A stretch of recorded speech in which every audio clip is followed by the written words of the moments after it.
Кайли Кушем. Сегодня мы с тобой пройдем табыз септик, винительный падеж. Слово табыз вышло от слова табу, находить. Находить кого-то, находить что-то, да? Также потерять кого-то, либо потерять что-то. За это все отвечает табыз септик. При этом отвечает на вопросы кімді, кого, нені, что. Например, кімді таптым, кого ты нашел?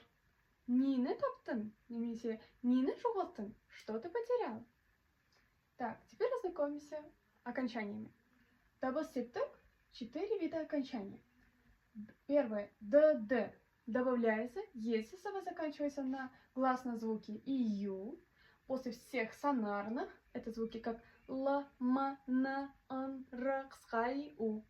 Также звонкие два звука ж, з. После всех этих звуков, если слова заканчиваются на эти звуки, добавляется окончание д. Дальше. Окончание т. Добавляется после всех глухих катан. Это звуки как к, п, т, с, ш, щ, ф, х. И также 4 звука звонких. Б, В, Г, Д. После всех этих звуков, если слова заканчиваются на эти звуки, добавляется окончание т. Также окончание н. Добавляется после всех гласных толстых, кроме и ю. И последнее окончание н.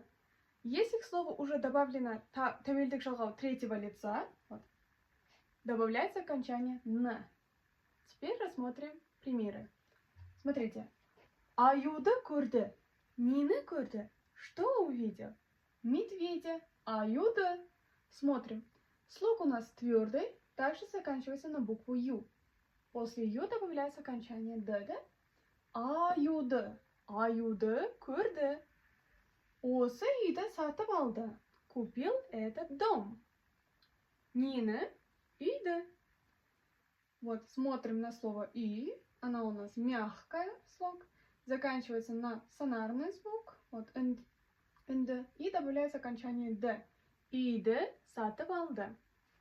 Дальше. Айнаны сүртті. Вытер зеркало. Что? Зеркало. Айнаны. Так, смотрите. Смотрим на последний слог. Она у нас твердая. Заканчивается на гласный звук. После гласных, кроме «ию», добавляется окончание «н». Айнаны сүртті. Следующее. Есікті ашпа. Не открывай дверь. Что не открывай? Нені ашпа. Есікті ашпа.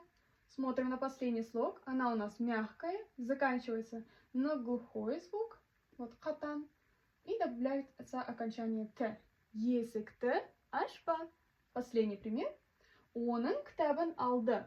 Взял его книгу. Смотрите.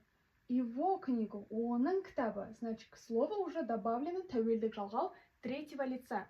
И поэтому добавляется окончание н. Оның кітабын алды. Взял его книгу. Я надеюсь, вам было понятно. Если что-то непонятно, напишите в комментарии. Также ставьте лайк. Сау болу кушам!